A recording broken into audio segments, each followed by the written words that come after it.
Thank you, Mr. Speaker. The House of Representatives most certainly faces a vote to impeach the President before the end of this year.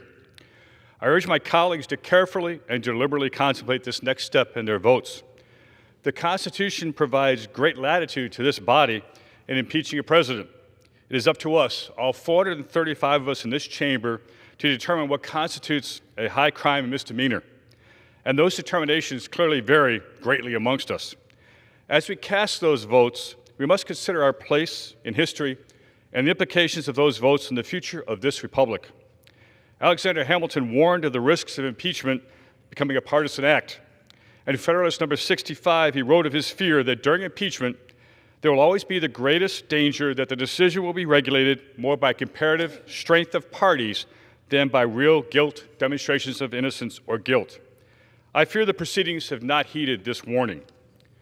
Impeachment was never designed to be a supplemental election process, but rather a safety valve to be used on the rarest of occasions when an elected official acts in such an immoral and blatantly unlawful manner as to threaten the very basis of our republic. I urge my colleagues on both sides of the aisle to remember that this, as they assess the interviews, depositions, and hearings that are unfolding today and their impending vote on impeachment. Impeachment must not become weaponized. It cannot simply be another election tool.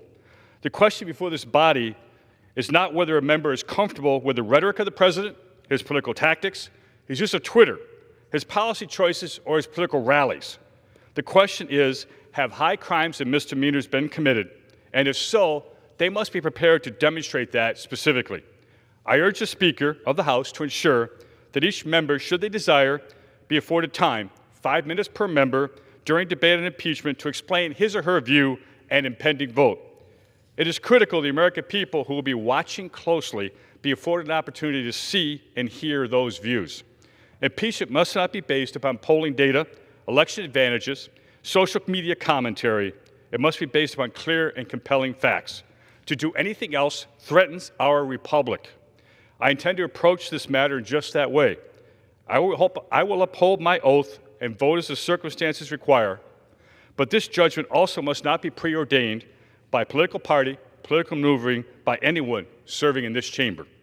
I yield back.